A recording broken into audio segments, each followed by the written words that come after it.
شێخ حەسەنی گڵەزەردە زانایەکی بەرجەستەی سەردەمەکەی خۆی بووە. جگە لەوەی لە زانستەکانی شەریعەت باڵا دەست بووە، هاوکات لە فەلەکیات و ڕیاضیات و بابەتی ژینگە و کەشوهەوا زانایەکی پایە بەرز بووە و لە ڕۆژگاری خۆیدا هاوشانی کەم بووە. سەرەتا بە ناوی خۆی گەورە، سواز بۆ ئەم دیدارە، سواز بۆ جەنابتان. شێخ حەسەنی گڵەزەردە یەکێکە لە شێخەکان و زانا گەورەکانی سەردەمی خۆی لە ڕۆژگاری خۆی بە تایبەتی لە سەردەمی میرایەتی بابانە. یەکێک بووە لەو کەسایەتیانی کە لە هەموو دەڤەری میرایەتی بابانە و سوری میرایەتی بابان و دەرەوەی سوری میرایەتی بابانیش کەسێکی ناسرا و شێخێکی ناسرا و زانایەکی ناسراو بووە. شێخ حەسەنی گڵەزەردە کوڕی شێخ محەممەدی نۆدەیە. شێخ محەممەدی نۆدێ کوڕی شێخ عەلی وەندەرێنەیە لە ساداتی بەرزنجەیە. ساداتی بەرزنجە لە ڕۆژێک و هاتنوتە کوردستان بنەماڵەیەکی ئاینی گرنگ و ناودار بوون، خزمەتی زۆریان کردو بە ڕەوشی خوێندن و معریفە و بە تایبەتی خوێندنی ئاینی و عیرفانی لە هەموو کوردستانە لە زۆربەی ناوچەکانی کوردستانە بڵاوبوونەتەوە. ئەسڵان کە هاتوونەتە بەرزنجە و نۆدێ، دوایی کە کوڕەکانی شێخ عیسای بەرزنجی کۆمەڵێ نەوە و کوڕ و کوڕەزایان لێبۆتەوە بە هەموو کوردستانە بڵاوبوونەتەوە. شێخ حەسەن کوڕی شێخ محەممەدی نۆدێ، کوڕی شێخ عەلی وەندەرێنە، کوڕی شێخ بابە ڕەسووڵی بەرزنجە و نەوێ شێخ عیسای بەرزنجەیە. ساڵی 1970 کۆچی بەرامبەر بە 1677 زاینی لە گوندی نۆدێ لەدایک بووە. سەرەتا لای باوکی دەستی بە خوێندن کردووە، پاشان بۆ خوێندنی زیاتر ڕۆیشتووەتە قەڵاچوالان کە ئەو سەردەمە پایتەختی ئەمارەتی بابان بووە. لە سەردەستی مامۆستا ناسراوەکانی ئەو ڕۆژگارە وەک شێخ محەممەدی وەسیمی گەورە، مەلا جامی چۆڕێ، مەلا عەبدولکەریمی کوڕی مەلا بوبەکری موسەنیف و هەندێ زانای دیکەی ناو ئەو شارە خوێندوێتی. شێخ حەسەنی گڵەزەردە لە ساڵی 1677 زاینی لە گوندی نۆدێ لەدایک بووە. باوکیشی زانای ئاینی بوو، یەکێک بۆ لە شێخانی تەریقەت لەو سەردەما کە ناسراوە بە کبریتی سور، کبریت الئەحمەر. سەرەتای خوێندنی لای باوکی بووە لە گوندی نۆدێ، پاشان بۆ تەواوکردنی خوێندن بە تایبەتی و کاتێشە خوێندنی ئاینی، خوێندنی حوجرە و مزگەوت بووە، چۆتە قەڵاچوالان. لەو سەردەم و لەو ڕۆژگارە لە سەردەمی خوێندن و گەنجایەتی شێخ حەسەنی گڵەزەردە قەڵاچوالان پایتەختی میرایەتی بابان بووە، ناوەندێکی گرنگی خوێندن و خوێنەواری بووە. یەک لە ڕۆگەشەکانی مێژوی میرایەتی بابان و میرەکانی بابن گرنگی زۆریان داوە بە ئەدەب و بزافی ڕۆشنبیری و خوێنەواری لە هەموو سنووری میرایەتیەکەیانە لە ناو شاری قەڵاچوالانە کە پایتەختی میرایەتی بابان بۆ لەو ڕۆژگارە کە شێخ حەسەن چووە لەوێ خوێندوێتی. زیاتر لە 7 مزگەوتی گەورەیتیا بووە، 7 خوێندنگەی گەورەیتیا بووە. شێخ حەسەنی گڵەزەردە لای شێخانی مەردۆخی شێخ محەممەد قەسیم و شێخ محەممەد جەسیم کە بنەماڵەی مەردۆخیەکان و ساداتی مەردۆخین میرەکانی بابان لە ناوچەی سنەوە هێناونیان و لەوێ مەدرسەیان بۆ کردنەوە هاوکاریان کردوون بۆ گەشە پێدانی بزافی خوێن و ڕۆشنبیری لە سنووری میرایەتیەکەیانە. شێخ حەسەنی گڵەزەردە لە ئەوان خوێندنیتەوە کردووە لە قەڵاچوالان و هەر لەوێش ئیجازەی مەلایەتی وەرگرتووە.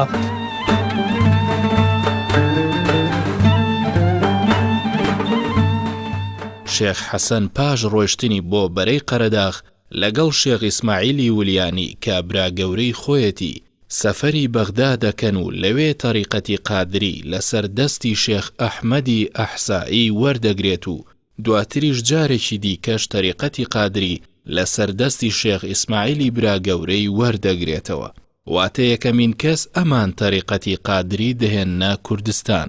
چۆتە مەکە و مەدینە، چۆتە حیجاز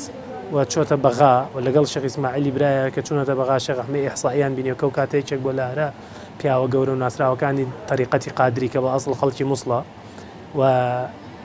ڕەفاقەتی ئەویان کردووە و تەریقەتی قادری ئەوان معنی بەو حەجمە گەورەیە جاری کە هێنایانەوە کوردستان و پاشان چۆتە شام، ینی کە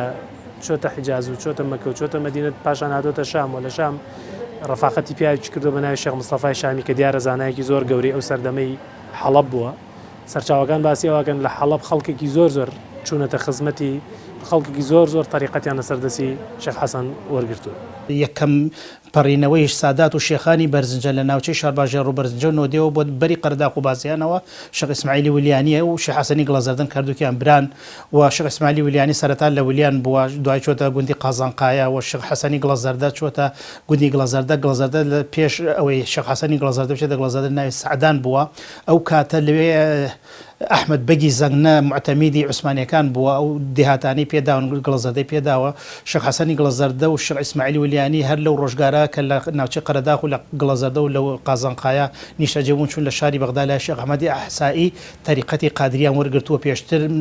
بەرزنجیەکان لەسەر تەریقەتی نوربەخشی بوون شێخ ئیسماعیلی ولیانی و شێخ حەسەنی گڵەزەردە تەریقەتی قادریان هێناوتە کوردستانەوە. حاکمی ئەو منتیقەی ئەو سەردەمە کەسێک بۆ بە ناوی ئەحمەد بەگی زەنگەنە کە پیاوێکی زۆر باش بووە حاکمی بازیان و زەند و زەنگەنە و قەرەداغ و هەتا تانجەرۆ وەکو سەرچاوەکان باسیەکەن لە ناو دەسەڵاتی بابانە سەردانی کردوون چۆتە خزمەتیان و پێوتونیەوە چی بە منەکرێ بۆتان بکەم دوو دێ بۆ تەرخان کردوون بۆی بچن خواناسی خۆیانی تیا بکەن و ئیرشادی خۆیانی تیا بکەن قازانقایە بۆ شێخ ئیسماعیل و دەی زڕگۆزی هەڵبژاردەوە شێخ حەسەن شێخ حەسەن کە ئەچێ سەیرێکات شوێنێکە بە عملی زەراعەت و فەلاحەت و ئیش و کار و داهاتی باش و ئەوانێت معجب نابێ پێی چونکە ئەو مەبەست و قەناعەتێکی کێ هەیە کە خواناسی و لەخوا نزیکەوە بوون و خزمەتکردنە بە دین و بە طریقەت بۆیە پێڵێڵە من ئەم شوێنە بە کەڵکی من حەزەکەم گڵەزەردەم بیتە گڵەزەردە پێشەوە ئاوادان نەبووە کە هاتووە یەکەم جار 6 ماڵی دیارە 5 ماڵێکی لەگەڵا بوو 6 ماڵان دروست کردووە و دوای ئەوە مزگەوتی گەورەی گڵەزەردە باوڵین کە مزگەوتێکی زۆر مهم بۆ لەو قۆناغانە وەکو سەرچاوەکان باسیەکەن خەڵکی دێکە بە ڕۆژ بە شەو چوون بەردیان بۆیە ناوە خۆی بەدەستی خۆی دیوارەکانی دروست کردووە چونکە ئەوە مەسلەی دروستکردنی مزگەوتی گڵەزەردە هەر دروستکردنێکی ئاسایی نەبوو لەبەرەوەی مەسلەی مراعاتی هاوکێشە و معادلاتی فیزیایی و فەلەکی ئەوانەی تیا کردووە ئەو قەزیانە مەشهورە لەبەرەوە وەستایەکەی دیوار دروستکردنەکەی هەمووی خۆی کردوێتی. شێخ حەسەن یەکەم کارێکە دەیکات دروستکردنی مزگەوتی گوندی گڵەزەردەیە. ئەم مزگەوتە وەک مزگەوتەکانی تری کوردستان ئاسایی نییە بەڵکو هەر لە بنچینەوە خۆی نەخشەی بۆ داڕشتووە و گرنگی بە هاوکێشە و کاتەکانی بانگ و تەنانەت ژینگە و کەش و هەواش داوە. ئێرە مزگەوتی گڵەزەردەیە ناسراوە بە مزگەوتی شێخ حەسەنی گڵەزەردە ئەمە ئێستای لەبەردەم ڕۆژژمێرە هەتاوەکەی شێخ حەسەنی گڵەزەرداین شێخ حەسەنی گڵەزەردە سوودی لە جێکەوتەی تیشکی خۆر وەرگرتووە بۆ دیاریکردنی ڕۆژە سارد و گەرمەکانی ساڵ کە بە چلەکانی زستان و هاوین دەناسرێتەوە لە ڕێی ئەم دەلاقەیەوە ئەم پەنجەرەیەوە تیشکی خۆر کە ئەمە پەنجەرەی ڕۆژهەڵاتی مزگەوتەکەیە تیشکی خۆر لێرەوە هاتوۆتە ژوورەوە کەوتۆتە سەر دیوارەکانی باکوور و خۆر ئاوای مزگەوتەکە هەڵبەتە ئەوەی کە زۆر تەرکیزی کردوێتەوە لە سەری شێخ حەسەن بریتی بۆ لە دیاریکردنی ڕۆژە ساردەکانی ساڵ واتە هاتنی چلەی زستان بۆیە لێرە تاقێکی بنیاد نابوو لە مزگەوتەکە ئەم تاقە دروست کراوەتەوە چکە لە ڕابردووە مزگەوتەکە وێران کراوەتەوە بەڵام ئەتوانم بڵێم دەستی مامۆستا عەبدوڕەقیب یوسف خۆش بێ کە بە شێوەیەکی زۆر جوان بۆ شێوەی کە لە ڕابردووە هەموو ئاماژەکانی تیا بۆ ئێستش هەموو ئاماژەکان لە ئەم شوێنەوەرا دووبارە بۆتەوە دیاریکردنی چلەی یەکەم ڕۆژی چلەی زستان کە بە حسابی شێخ حەسەنی گڵەزەردە هەشتی یەکی هەموو ساڵێک سەرەتای چلەیە واتە یەکەم ڕۆژی چلەیە هەموو وەرزێک بریتێ لە 4 مانگ وەرزەکانی هاوین و زستان حسابی چلەکەی جیاکراوەتەوە 25 ڕۆژی سەرەتای وەرزەکە ئەڕات اینجا چلەی ئەو وەرزە دەست پێەکە وەرزی زستان 40 ڕۆژە 25ەکەی دوای چلەکەش ئەمێنێتەوە کە تەواو بوو وەرزی دوای ئەوێت بۆیە کاتێک کە تیشکی خۆر لێرەوە یەتە ژوورەوە من لە ڕابردووە هاتووم تعقیبی ئەم جێکەوتێم کردووە بە 4 گۆشەیی ئەکەوێتە سەر ئێرە باڵ کە تیشکی خۆر هەڵدێت هەر کاتێک گەیە ئێرە ئەمە ئەتیباری ئەوەیە کە یەکەم ڕۆژی چلێ بۆیە یەکێک لە فایدەکانی دیاریکردنی ئەم ڕۆژە ساردەکانی ساڵ یعنی خەڵکێک لە ڕابردووە هاتبێتە ناو مزگەوتەکەی گڵەزەردەوە هەر کاتێک جێکەوتی تیشکی خۆری لێرا بینی بێ نزیک لە سەرەتای چلەی بینی بێ خۆیان کۆ کردوتەوە خۆیان حازر کردو بۆ ڕۆژە ساردەکان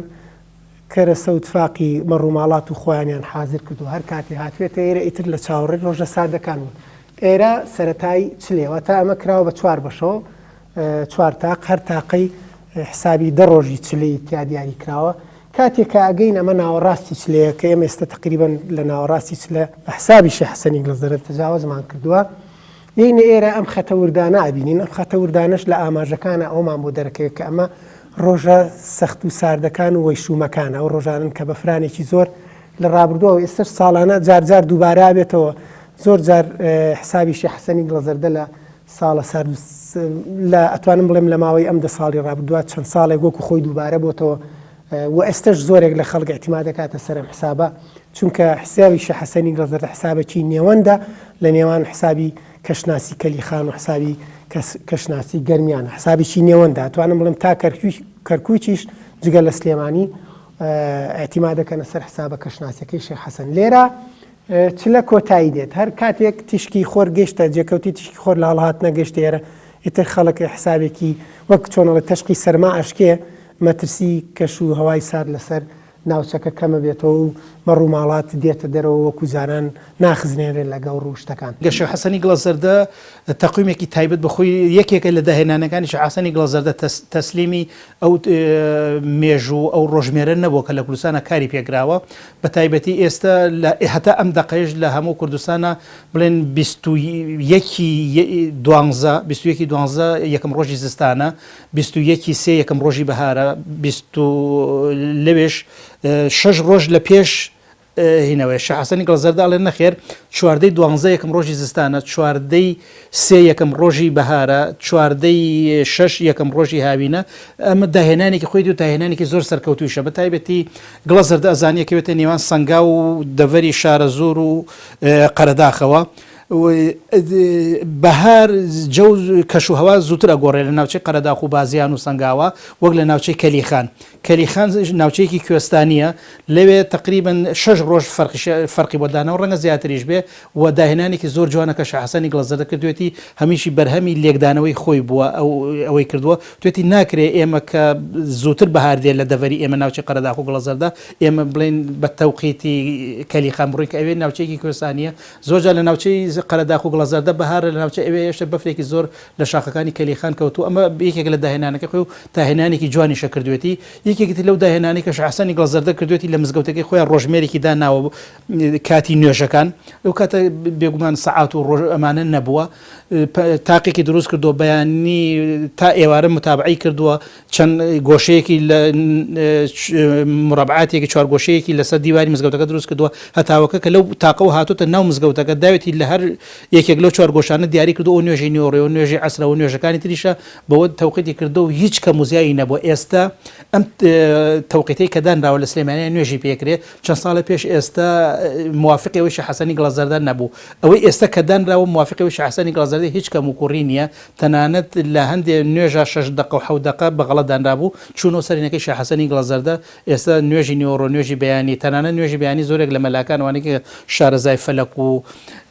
هێنی بەیانین ئەوەی کە حتى يتبين خيط الأبيض من الخيط الأسود يعني وتيان دقيق نية شو نسألنا كشيء حسن وتيان دقيق وهيج كمكورية كنية أم توقيت وروجمري كسلم زجوت كان نوجي بيكري أو شيء حسني غلازردة ببيع كموزيات أمش بلغية كشيء حسني غلازردة لقرد الناس والعلم فلكا كسكي بتوانا بو زور شار زابوا ودراسة كي زوري كردو بوردي خدنوي كردو بو كاتكان وهاتو أم دهناني كردو أم روجمري أم تقيماني داناوا أمانة هم يجي لي كولينوي يجي جرينجي بيدانا بداخوا إما مێژوویەکی زۆر جوانمان هەیە بە تایبەتی مێژووی زانایان و خوێنەواری لاپەڕێکی گەشە ئەم مێژووە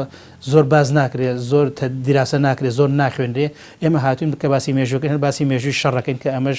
زوڵمە لە مێژووشمان کردو زوڵمە لە میلەت و لە تاریخی میلەتەکەی خۆشمان کردووە ئەم جێکەوتەیە ئەڕوات هەتا دەرکەوتنی بەهار لێرا دیسان شوێنی دیاریکردنی جێکەوتەی تشکی خۆریشمان هەیە کە لەوێ ئاماژەی پێدراوە تیشکی خۆر ئەڕوات بە هەمان شێوە تا ئەگاتە وەرزی هاوین دیسان لەسەر دیواری خۆر ئاوا سەرەتا و کۆتایی چلەی هاوینیش دیاری کراوە هەڵبەتە چلەی هاوینیش بۆ خۆی ئەگەر زستانەکە مژدە بەخش بێ بۆ بەعزێک بەڵام بۆ هەندێک ناڕەحەت بەخشە بە هەمان شێوە هاوینەکەش ئەگەر مژدە بەخش بێ بەڵام بۆ خەڵکێک ناڕەحەت بەخشە بۆیە هەمووی پێویست بووە بۆیە خەڵک زۆر لە خەمی ئەوە بۆ بزانێت کە کەی چلەی هاوین دەست پێکاوە کەی تەواوە بێ ئاماژەکان هەمووی لێوە دیاری کراوە جارێکی تر خۆر ئەگەڕێتەوە بۆی دوای هاوین واتە ساڵەکە تەواوکە کە گەڕایەوە تیشکی خۆر لە گەڕانەوەی ئەکەوێت ئێرە ئێمە دوو شوێنمان هەیە دوو ڕۆژمان هەیە لە ڕۆژەکانی ساڵە کە بریتە لە لێرە لە بەحسابی کەشناسی شێخ حەسەنی گڵەزەردە 14 ئازارە واتە سەرەتای بەهار لە 14 ئازارە دەست پێکا بەڵام وەکو حسابی نەورۆز کە کەلیخانەکات نەورۆز ئەوژەر حسابێکترە 21 ئازارەکە واتە با بڵێن لە 21 ئازار و لە 21 نوۆیە ئەو دوو ڕۆژ و شەوەن کە تایە شەو ڕۆژ یەکسان پیانەوترێ هاوسەنجی بەهارە و هاوسەنجی پاییزە بۆیە شێخ حەسەنی گڵەزەردە لەسەر دیواری خۆرئاواکە خۆرئاوای مزگەوتەکە هەردوو حسابی هاوسەنگیەکەشی دیاری کردووە. هەڵبەتە ئەمە خەمی زۆربەی ناوچەکانی کوردستان بووە بۆیە خەڵکی گڵەزەردە کراوە بە چاوساغ بۆ ئەوەی کە پرسیاری ئەومان لێکراوە کە بە حسابی شێخ حەسەنی گڵەزەردە چ لە نزیک بۆتەوە یاخود ماوێتی بۆ ئەوەی خەڵک حسابی خەمی داهاتووی وەرزەکە بخوات.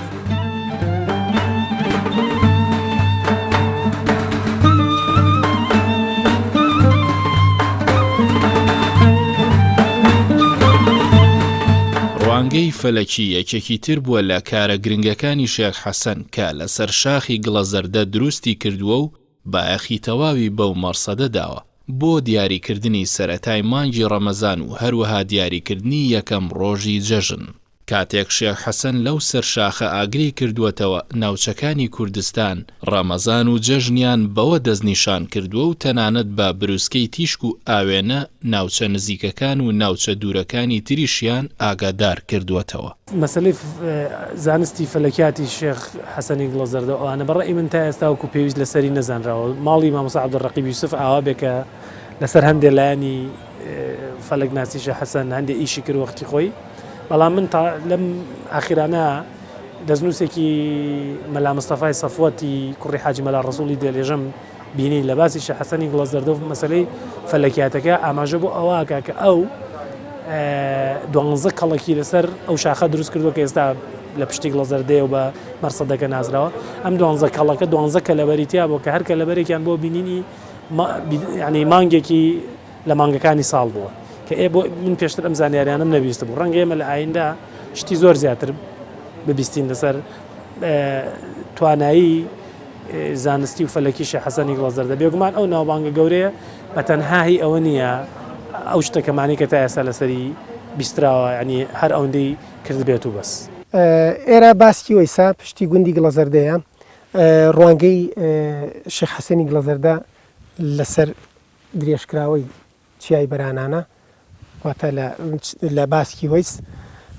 مێژووی ئەم ڕوانگەیە بۆ زیاتر لە 400 ساڵە گەڕێتەوە. شێخ حەسەنی گڵەزەردە ئێرەی بەکارێناوە بۆ چاودێریکردنی ئاوابوون و هەڵهاتنی مانگ. هەڵبەتە بۆ ئەوەی کە فریای چاودێریکردنەکە بکەوێ لە ماوەی 36 ساڵی خەباتی چاودێریکردە ئەتوانم بڵێم دەیان شوێنی قرنجاندن هەیە بۆ ئەوەی هەر کاتێک چونکە ڕەمەزان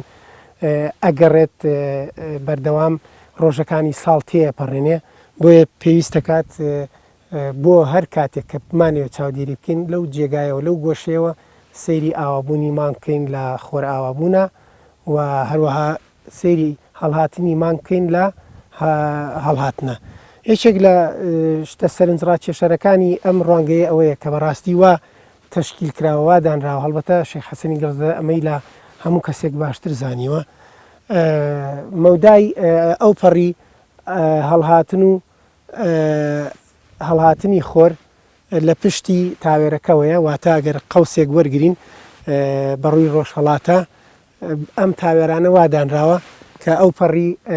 هەڵهاتنی خۆر بۆ ئەو پەڕی هەڵهاتنی خۆر واتە لە ماوەی ساڵەکەدا ئەو ڕوبەری لە خۆر هەڵەتنا داگیر کردەوە. لە خۆر ئاوابوونیشا بە هەمان شێوە دیسان ئەو پەڕی ئاوابوون و ئەو پەڕی ئاوابوون قەوسێکی وەرگرتووە کە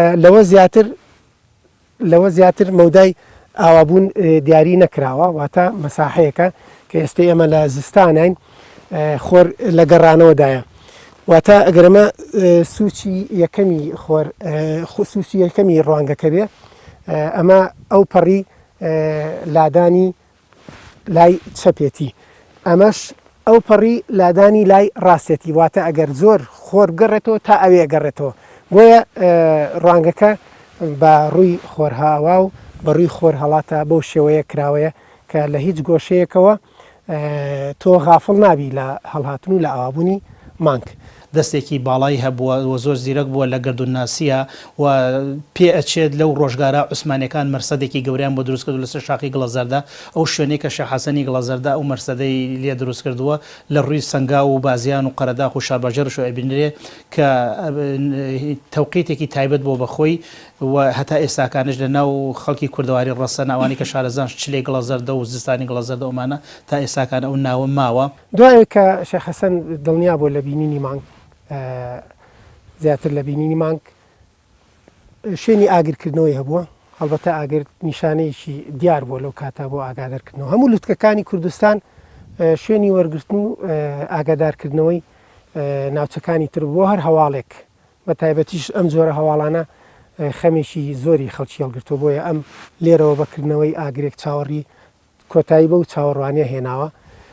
شوێنی ئاگرکردنەوەکە لێرەوە ئەتوانم بڵێم ئەوەی کە بینیەتی یەکەم جار ئەوە لێرەوە لوتکەی کورە کاژاومان لێوە دیارە، شاخی گۆیژەمان لێوە دیارە، شاخی ئەزمەرمان لێوە دیارە، بەرزایەکان ئەوانش دیسان بە بروسکە واتە بە عاکیس بە ئاوێنە بێ یاخود بە ئاگر بێ دیسانەوە یانە بە ناوچەکانی تر. یعنی هەر لێرەوە توانم بڵێم هەموو کوردستانی گەورە توانراوە ئیسفادە لەم هەواڵە زانستیە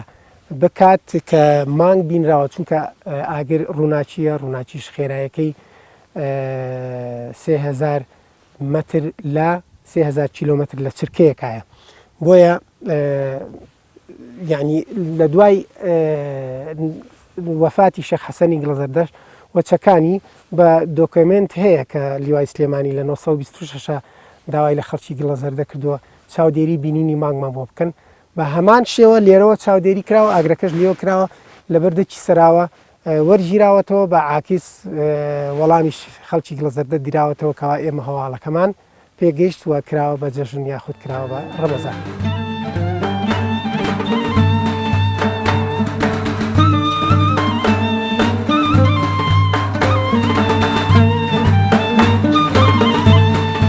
شێخ حەسەن جگە لەوەی بە زانستی شەرعی و زانستی فەلەکیات و حساباتی کەشوهەوای تایبەت بەخۆی و دیاریکردنی کاتەکانی نوێژ بەناوبانگ بووە، هاوکات مزگەوتەکەی و قورئانە گەورەکەی گڵەزەردەش تایبەتمەندی و ناوبانگێکی دیکەی شێخ حەسەنی گڵەزەردەیە. ئەم قورئانە پیرۆزە لە کوردستاندا ناسراوە بە قورئانە گەورەکەی گڵەزەردە کە زیاتر لە نزیکەی 4 سەدەیە لە مزگەوتی گڵەزەردەدایە و لەو هەموو نەهامەتی و ماڵوێرانەی بەسەر کوردستاندا هاتووە، نەوەکانی شێخ حەسەن و خەڵکی گوندی گڵەزەردە پارێزگاریان لێکردووە و تا ئێستاش پاراستویانە. ئەمە قورئانەکەی شێخ حەسەنی گڵەزەردەیە کە ناسراوە بە قورئانە گەورەی گڵەزەردە. ئەمە دووهەمین قورئانە لە دوای قورئانە گەورەکەی مەلا موسای تەوەکەڵی. ئەم قورئانە بە چەند شتێک یەکەم ڕا لەسەر ئەوەی کە ئەم قورئانە هیچێ و چۆن نووسراوەتەوە، ڕایەکمان هەیە لەسەرەوەی کە دایکی شێخ حەسەنی گڵەزەردە نووسیبێتەوە کە دایە خاسێ ناسراوە. شێخ حەسەنی گڵەزەردە لە بێشکا بوو، دایە خاسی دایکی شێخ حەسەنی گڵەزەردە کچی لە تایفەی بابانیەکانە، وەڵای کچی سلێمان پاشای بابان. ئەم قورئانە ئەوە ڕایەکێتی کە شێخ حەسەن مناڵ بووە، ئەو دەستی بە بێشکەکەەوە بوو، دەستێکیشی ئەم قورئانی نووسیوەتەوە. هەڵبەتە دایە خاسێ ئافرەتێکی نەخوێنەوەان بۆ لە سەردەمی خۆی و لە سەردەمی ژیانی شێخ حەسەنە ئافرەتانی ناودەی فێری خوێندەواری کردووە، فێری شەرع کردووە، هەر پرسیاری شەرعێکیش هاتبێتە لای ئەو وەڵامی یاونەتەوە. سەبارەت بە ڕای دووهەم ئەوەیە کە ئەم قورئانە هەدیەی یەکێک لە مەلیکەکانی هەمەدان بووە، دایەتی بە شێخ حەسەنی گڵەزەردە. هەردوو ڕاکە بۆ ئێمە وەرگیراوە، هیچ جیاوازیەکی دروست نەکردووە لەسەرەوەی کەم قورئانە. ئەلموهیم گرنگیەکە ئەوەیە کەم قورئانە ئێستا لە گڵەزەردە گیرساوەتەوە و مێژووی نووسینەوە و دامەزراوی ئەم قورئانە بۆ زیاتر لە 350 ساڵ ئەگەڕێتەوە. جیاوازەکان یا جیاکەرەکانی ئەم قورئانەش وەکو درێژی و پانی، درێژەکەی 40 سانتیمەترێکە بێ، پانێکەشی 24 سانتیمەترێک ئەبێ، بەرزێکەشی 9 سانتیمەترە. بە خەتی مەحیق و ثلث نووسراوەتەوە و هەموو سوورەتێک بە دێڕێک لە ئاەتی کۆتایی بە ڕەنگی سوور جیاکراوەتەوە لە سوورەتەکەی تر. کۆتایی هەموو ئاەتێکیش بە بازنەیەکی خڕی ڕەش لە ناوەڕاستەکان نقطەیەک کراوە جیاکراوەتەوە هەموو لاپەڕێکیش چی 12 دیێڕی تیاکراوەتەوە نووسین یا با بڵێن خەتی نووسینەکە زۆر بە گەورە و شاش نووسراوەتەوە هەموو کەسێک لە گەنجێکەوە تا پیرێک ئەتوانێت بیخوێنێتەوە مەبەستمانەوە بۆ حکمی چاو ئەم قورئانە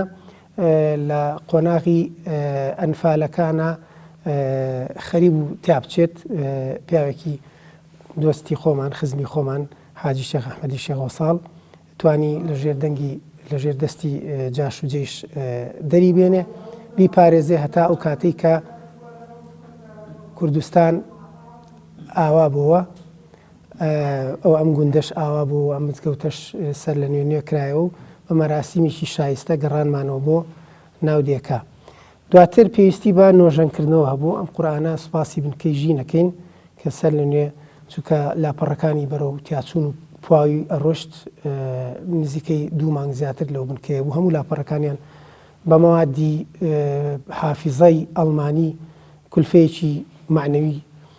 مادی باشی تێچووە لەسەر ئەرچی خۆیان سوپاسیانەکەین کە قورئانەکەیان بۆ نوێ کردوینەتەوە ئێستش لە قازەیە کاپارێزرا و زۆر پارێزگاریەکەین بۆی بتوانین وەکو ئەو مێژوەی تا ئێستا لە ئەرک گرتووە ئەوەنەی تریش توانای بەرگەگرتنی هەبێت چونکە بەڕاستی ئەمانە توراسن ئەمە ناسنامەی نیشتیمانین نەتەوەیین ئاینین بۆ گەل و نیشتیمان.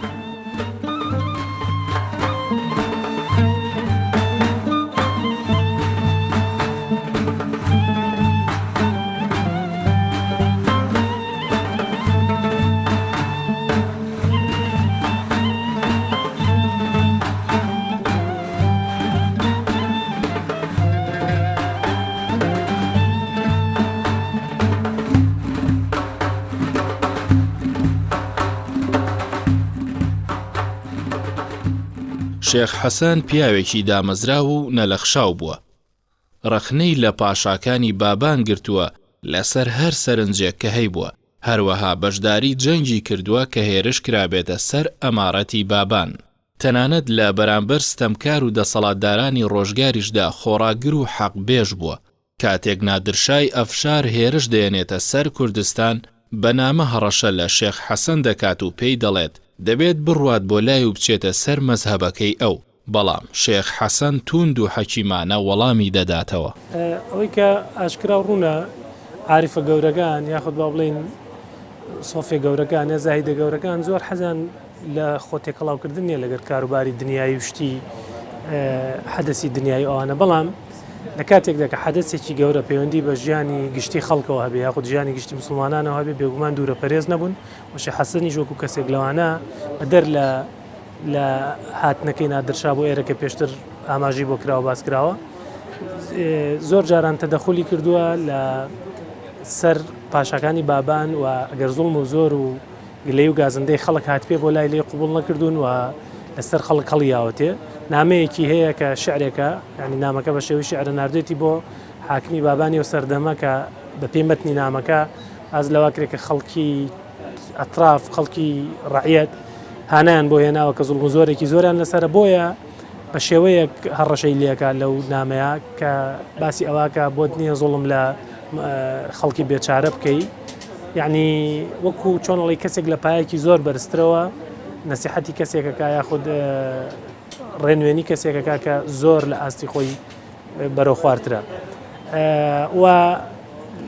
لە کاتی شەڕی ئەو زەمەنەی والی بەغا و هجوومکردنی بۆ هێرشکردنی بۆ سەر هەمەدان لەگەڵ شێخ ئیسماعیلی برای بەشداری ئەو حەملەیان کردووە و بەشداری کارایان کردووە و بنەماڵەکان پێشتریش یعنی هەر دابڕاو نەبوون لە حەدەسە سیاسە گەورەکان حەدەسە سیاسی گەورەکان مەسەلەن ئەوەی کە لەناو کوردان ناسراوە بە 12 سارەی مەریوان هیچێکە لە شانازی گەورەکانی میلەتەکەمان لە یەکێک لە سەرچاوەکانە بەرچاوم کەوتووە کە شێخ محەممەدی نۆدەی باوکیان باوکی شێخ حەسەن و شێخ ئیسماعیلی ولیانی لەگەڵ لەشکری بابانە بووە و ئەو کات و شوێنی هێرشی 12 سوارەی مەریوانی هەڵبژاردووە پێگومان شێخ حەسەن و کارکتەرەکانی کەش لە خوار شێخ حەسەنەوە و براگانیشی دابڕاو نەبوون لە حەدەسە سیاسیە گەورەکانی و سەردەمە هەر وەک ئەوەی کە بیرمەکەوێتەوە لە کاتی هاتنی نادرشا بەدەر لە مەسەلەی نامەکە خەڵکی زۆر ترساون ئەو زەمانەیە و خەڵکی ئەم دەوروبەر و ئەطرافە هەر هەمیان بەپێی قسەی مەزدەرەکان هانیان بۆ شێخ حەسەن بردووەوە زۆرێک لەو کاتە نەقلی ماڵی خۆی کردو عنی ماڵان نەقل کردووە با بڵێ ماڵان گواستۆتەوە بۆ گڵە زەردەوە لە گڵە زەردە ماونەتەوە هەتا تەمومژی ئەو شەڕ و شۆڕە لە منتیقەکانە ماوە بەداخەوە کوردستان و ناوچەی میرایەتی بابان و دەڤەری شارە زۆر سلێمانی چەند جار وەرە و کاتە سلێمانی نەبووە کەوتۆتە بەر هێرش و شاڵاوی سەفەیەکان کۆتاییانی ئەفشاریەکان نادەشای ئەفشار دەسەڵاتەگرێتە دەست لە ساڵی 1940 زاینیە هێرشی سەفەویەکان دێن هەر لە بەدرە و جەسان و خانەقین و مەندەلی و هەتاکو دەڤەری شارە زۆر و شارباژێر ڕوو بۆ لێرەش و درێژە بێتەوە بۆ منتیقەی میرایەتی سۆران هەمویان وێران کردووە وێرانکاریەکی و کارەساتێکی زۆر بەسەر کوردستان ئاهێنن لەو کاتە نادەشای ئەفشار خۆشی هاتۆ مەیدانیان قیادەی ئەو سوپای کردووە کە هاتووەتە کوردستان و بەرەو بەغا و بەرەو مووسڵ بۆ ئەو دوو شارە گرنگە بگرن هێرشیان بۆ ئەوێ کردو کوردستانی شاوێران کردووە لە هێرشەکانیانە نادەشای ئەفشار لەگەڵ جێشەکای لەگەڵ سوپاکەی هاتوۆتە گوندی مۆکەبەل لێرە دانیشتووە پرسیاری ئەوەی کردووە لە هەموو سنووری هەموو میرایەتی بابانە و لە کوردستانە کێ نفوزی ئاینی و شێخایەتی و کۆمەڵایەتی زۆر بەهێزە لەسەر ئاستی کوردستان توانە کەس لە شێخ حەسەنی گڵەزەردە بەهێزتر نییە بۆ ئەوەی بتوانێت شێخ حەسەنی گڵەزەردە ڕاکێشە بەلای خۆیان کە هەرچی شێخ حەسەنی گڵەزەردە هەرچی بڵێ کوردیش واڵێ نامەیەکی نووسیەوە بە شێخ حەسەنی گڵەزەردە نادرشای ئەفشار کە نامەیەکی زۆر مێژووی و زۆر گرنگە و لە پڕەیەکی گرنگ لە مێژووی کورد ڕوون ئەکاتەوە زۆرێکی لە مێژوو نووسان ئەو پشت ڕاستی ئەو نامەیان کردوتەوە عەباس العەزاوی پشت ڕاستی کردوتەوە شێخ محەممەدی خاڵ پشت ڕاستی کردوتەوە نەوشیروان مستەفا پشت ڕاستی کردوتەوە مامۆستا مەلا عەبدولکەریم دەڕیز لە عولەما و ناهێناوێتی ئەم نامە جێگەی گومان نییە نادرشای ئەفشار و نامەی نووسیوە ئێستش ئەگەر لە ئەرشیفی ئەفشارەکان و نادرشا بگەڕێ بۆ ئەو نامەیە بێگومانم لە ئەرشیفی نادرشا و نامە ماوە و نامەیەکە نووسێ بۆ شێخ حەسەنی گڵەزەردە سەرەتا بە سۆز و خۆشەویستی و تەعزیم و بە شێخ و تۆنەوەی جەعفەری سادقیت و تۆ باپیرە ئێمە لەسەر مەزهەبی باپیرەی تۆین و داوات لێ یەکەم بێی بۆ لام بۆ گوندی مۆکەبە کە لەوێ بە تعبیری ئەمڕۆ معسکەر و سەربازگەیەکی هەڵداوە لێوە چاوەڕوانیەکە کە نامەکە گاتە شێخ حەسەنی گڵەزەردە شێخ حەسەنی گڵەزەردە شێخێکی گەورە بووە پیاوێکی ئیماندار و متەقی و خواناز بووە و جەماوەڕ و پێگەیەکی کۆمەڵایەتی بەهێزیشی هەبووە لە بەرامبەر هەموو ئەو ئیرهاب و زلهێز و جێشە زۆرەی نادرشای ئەفشارە کە نامەشی بۆ ناردووە زۆر بە زمانێکی تون شێخ حەسەنی گڵەزەردە جوابی ئەداتەوە لە تۆ ڕاست ناکەی کە ئەڵێ ڕاستە منەوەی جەعفەری سادقم بەڵام ئەگەر مەزهەبی جەعفەری سادق تەدوین کرایە بمایە من یەکەم کەسە بووم کە شوێنیە کەوتم ئێوە بەڕاستان نییە کە ئەڵێ ئێمە شوێن کەوتوی جەعفەری سادقین ئیمام جەعفەری سادق خوا لێ ڕازی بە شوێن کەوتی سەحابەیە ئێوە وان نین و ڕاست ناکەی وە ناشیان بۆلات تەنانەت نادرشای ئەفشار ئەڵێ کە نامەکەم گەی ئەگەر نەیە بۆلام غەزەبی خۆمان ڕێژم بەسەرتا بەڵام شێخ حەسەنی گڵەزەردە بە هیچ جۆرێک ترس لە مەزهەبیان نەبوو نەترساوە و نەشووە و جوابی داوت و توی ناشم وڵات و نەخۆشم و ناتوانم ئەمانە نادرشەوە ئامۆژگاریشی ئەەکەم کە پەلاماری شاری مووسڵ نەدەی و لەم هێرشەتا بگەڕێیتەوە وەکو نەوعێک لە زمانی ئاینی وەکو لە زمانی شێخایەتی و ئەو کەرامەتەی کە شێخانی تەریقەت و عارفەکان هەیەن بۆ ئامۆژگاری دەکەم کە پەلاماری نەدەی شارێکی مسلمانە وڵاتی مسلمانە ئێوە ئەم هێرش و پەلامارە لە پێناوی چی یاکەم گەڕۆ بە وڵاتی خۆت ئەگەر پەلاماری شاری مووسڵ بدەی بێگومانم لە لای وەکو هینێکی کەرامەت کەوتوێتی لە لایەنێکێک لە سەربازەکانی خۆتەوە کوژرەی بەڵام نادرشای ئەفشار بەگوێی ناکە بەڵام ئەوەشی کە مهمە نادرشای ئەفشار ناشتوانێت هیچ دەست بەرێ بۆ شێخ حەسەنی گڵەزەردە چونکە زانێ پێگەیەکی ئاینی و شێخایەتی و کۆمەڵایەتی بەهێزی هەبووە لە هەموو کوردستانە بچووکترین ناڕێکی بکردای بەرامبەر بە شێخ حەسەنی گڵەزەردە هەموو کورد لێ هەڵەسا و لەوانەیە دەربازی نەبووە چونکە یەکێ بۆ لە پیاوە گەور مقدسەکان لە لای کورد نامەکە ڕات پەلاماری مووسڵەدا بەڵام دوایش هەر لە کەرامەتەکەی شێخ حەسەنی گڵەزەردە دێدەدی لێن نادرشای ئەفشار لە لایەنێکی لە سەربازەکانی خۆیەوە کوژراوە.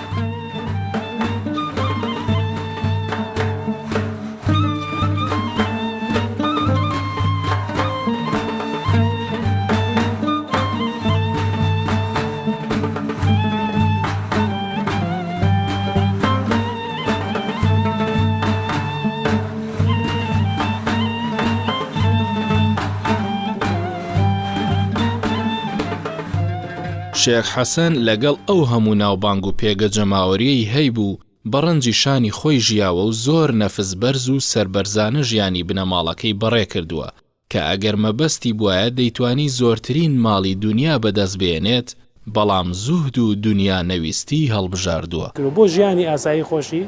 پیاوێک بووە ڕزێکی هەبووە بەپی گێڕانەوەی سەرچاوەکان ئەکەوێتە پشتی قەبرەکەی ئێستا لەکوێ مەرقەدەکەی ئێستا لەکوێ بەداهاتی ئەو ڕزە ژیاوە مانگایەکیان هەبووە ینی اعتیمادی بۆ ژیانی خۆی نەک بۆ تەچەکەی بۆ تەکێ و مەدرسەکەی اعتیمادی ژیانی خۆیان کردوتە سەر ژیانێکی فەقیرانەی ئاسایی وەکو هەر خەڵکێکیکە ڕەزەوانی کردووە و پارە و مڵک و ماڵی دنیا هیچ قەزێ نەبوو بەلایە لە کاتێکە کە پیاوێک لەو حەجمەی کە نادرشای ئەفشار مخاتەبەی بکە بێگومان ئەگەر مەبەستی ماڵ و مڵک و دنیای ینی بابەتی دنیای بۆ ئایتوانی ببێت بە هەرە دەوڵەمەندترین و گەورەترین دەوڵەمەندەکانی ئەو سەردەمەی